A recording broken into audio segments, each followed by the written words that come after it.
Hello, hi guys! Magandang hapon sa inyo lahat. This is Chipper Masagari Channel, a faith healer, also mata reader. So ngayong hapon na tingnan natin ang sabihin sa iyo ng ating mga gabay.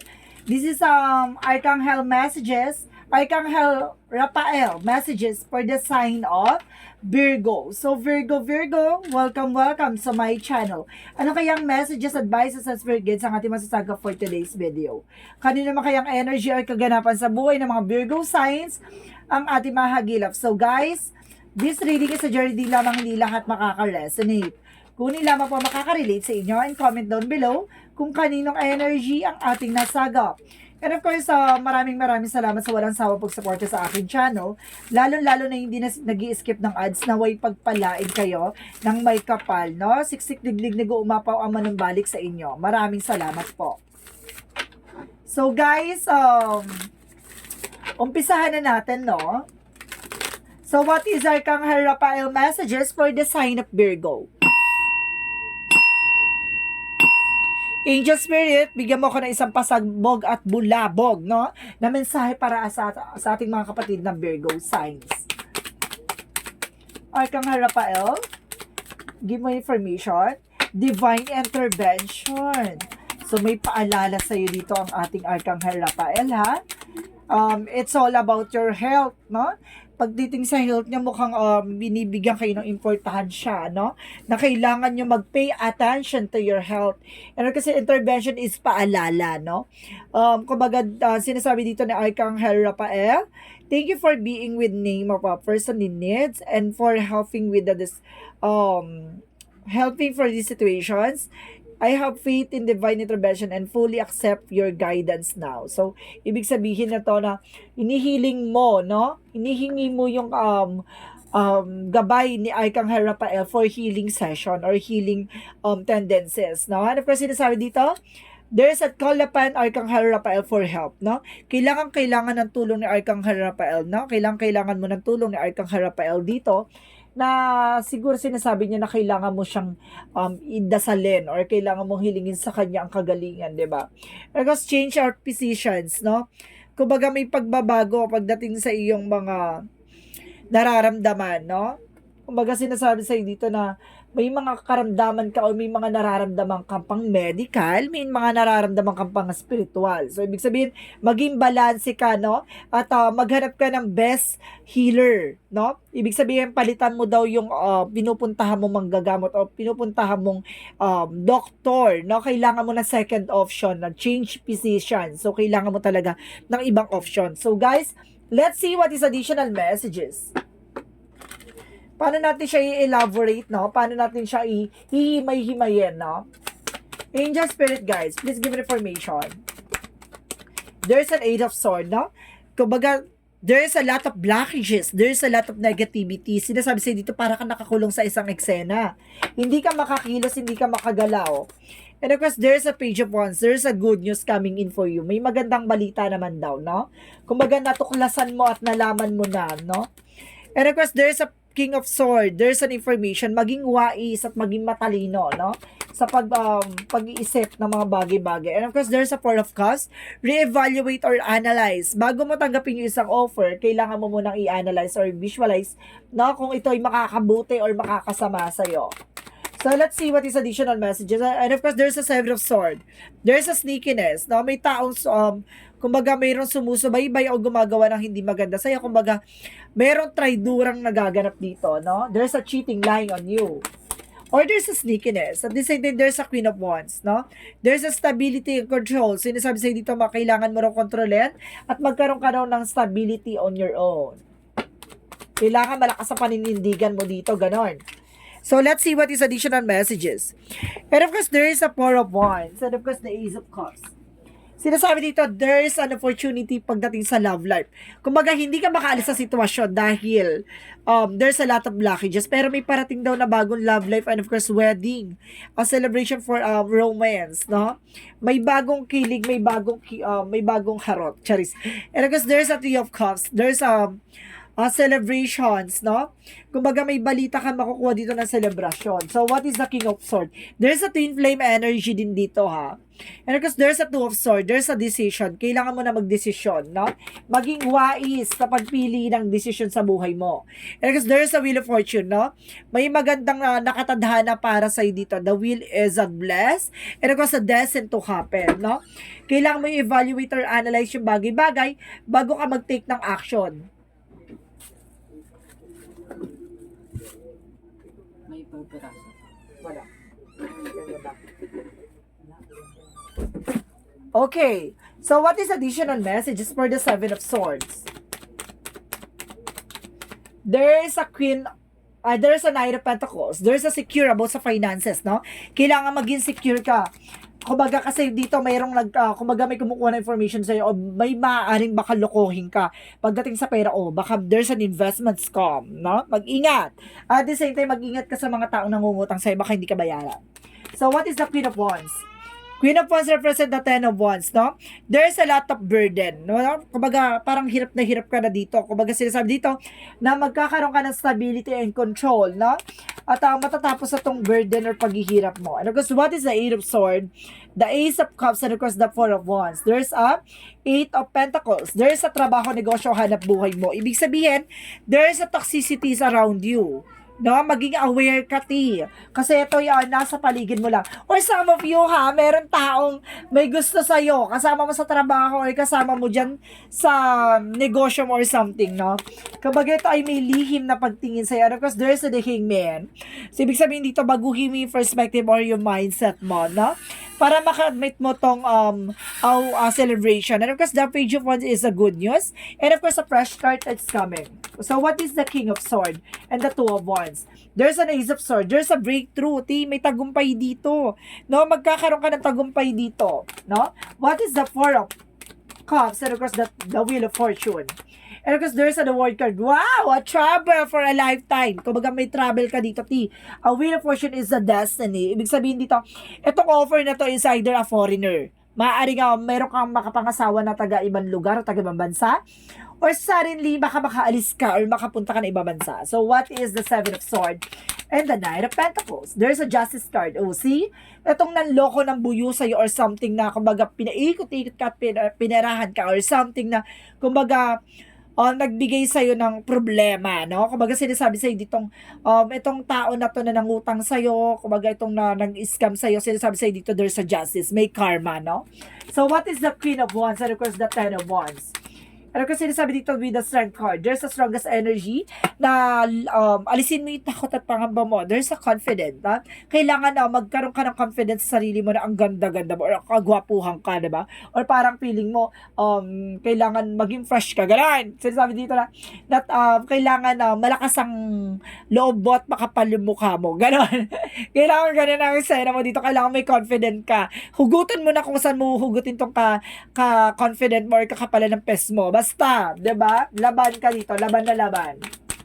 So what is the outcome? Ang outcome is the Queen of Cups, healing. Magkakaroon ka raw ng healing dito. And because there's a Empress card, a revert, no? Kumbaga magkakaroon ka ng bagong simula o parang bubuhayin yung katawan lupa mo dito, te. No? And of course, guys, hindi ako porkit nagsasabi ng T is babae na. So, it's an expression po, ha? Kumbaga, there's an all gender preferences dito. And of course, there's an emperor. Now, be mature and of course, see? There's a, parang nakakita ka ng Taurus chart dito.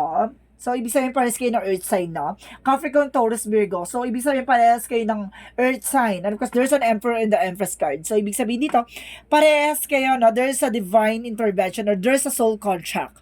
And of course, there's twin flame energy. And of course, parehas kumbaga meron kayong karmic relationship. So, let's see what is additional messages. And of course, there's a Five of Swords. Get more information. Of course, sinasabi dito ha, kasi nagkakaroon ng self-sabotage, kaya maging aware ka sa ginagawa mo.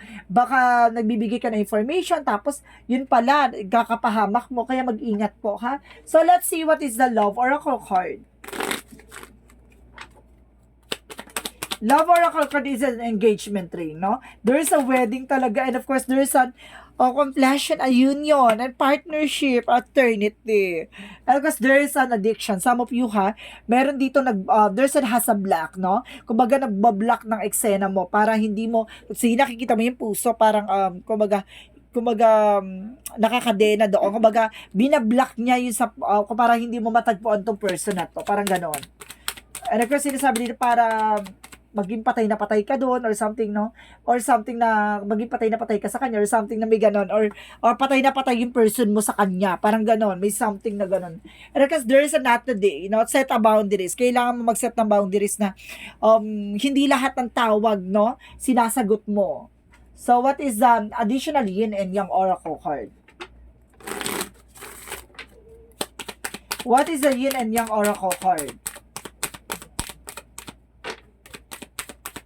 And of course, there's thoughts, no? Isolation. Kumbaga, kinukulong ka ng sarili mong pag-iisip, no? Yung negative thoughts mo, kailangan mo, yun sinasabi ko, di ba? Baguhin mo yung mindset mo o yung perspective mo. At the same time, there's a transformation, no? Kailangan mong baguhin yung sarili mo, yung mga bagay na alam mong may benefits sa'yo, kumbaga magdudulot sa'yo na maganda, no? Hindi naman sinabing baguhin mo yung totally yung sarili mo, pero kailangan mong baguhin yung mga bad attitudes and of course, bad mindset mo. And of course, sinasabi, there's an unexpected, kumbaga may bigla ang pagbabago dito, no? Kumbaga, a shocking news, no? There's a shocking news. So, what is the angel's number? Let's see what is the angel's number. And of course, there's a 333. I am powerful. So, ibig sabihin dito, napaka-powerful mo daw. Okay. You are being called upon to use your spiritual gift. Is a light worker, assisting you all of humanity, live your truth, and be a positive light to others. Na ikaw yung magsisilbing kaliwanagan sa lahat. Sa ibang tao sa paligid mo, 'di ba? You have a spiritual gift. Ibig sabihin may kakayanan ka din, no? Makaramdam, magbigay ng inspiration, magbigay ng advices, magbigay ng healing. Kumbaga, there's an information na kailangan mo kaya there's a change by physician, no? Siguro kailangan mo magbago ng manggagamot. Siguro or kailangan mo magbago ng doktor. Kasi there's a divine intervention, may paalala sa yung divine na mali yung nakikita niya sa iyo, mali yung nafa-find out niya, mali yung nafa-findings niya, mali yung ginagawa niya sa ganon. Para sinasabi ni Arcangel Raphael dito na get more information, no? Or get more options, no? Let's see what is additional messages. So what is the chakra? Chakra is a bittersweet, no? Pagkatapos ng pait ng naranasan mo, may tamis.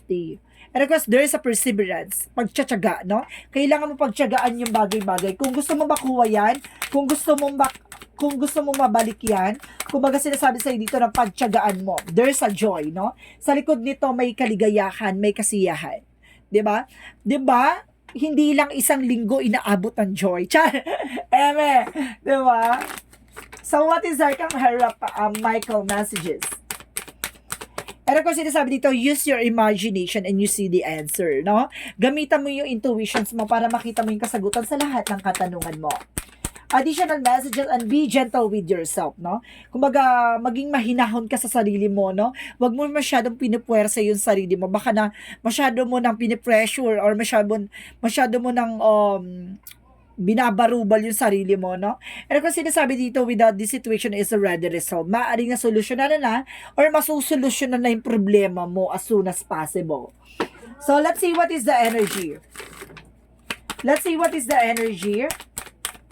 And of course, there's a happy family, no? Magiging masaya ang pamilya mo dito, no? Kumbaga, magiging maligay. After the stone, there's a rainbow, no? Pagkatapos ng unos, mayroon talagang magbibigay sa'yo ng panibagong pag-asa. And of course, there's a strategy. Gamitan mo na strategy to, no? Maaaring mali yung strategiya mo, no? Kung paano mo to makuha yung mga gusto mo sa buhay mo. So, get more options, no? Get more opinions or any situations. What is the other? First, there's a patient, no? There's a time dito, no? Takes time, and of course, there's time to heal and progress. There's a patient, no? Habaan mo yung pasensya mo. So, some of you baka nagiging padalos-dalos ka, nagmamadali ka, sa larangan ng buhay, kailangan mong mahabaan yung pasensya mo. Dahil may oras at panahon na ginugugol para makuha mo yung gusto mo. No? Kapag pinaghirapan mo yung bagay-bagay na nakuha mo, ang sarap, no? Sa pakiramdam. At yung mga bagay na matagal mo bago makuha, matagal din yan bago mawala. Tandaan mo, yung mga pinaghirapan mo, dugot pawis, matagal yan. Kasi, kumaga worth it yan, te. And of course, there's a Starkeeper, Cosmic Ancestor Seed, the light by the staying ground. So, ibig sabihin dito, ginagabayan ka ng mga ancestors mo.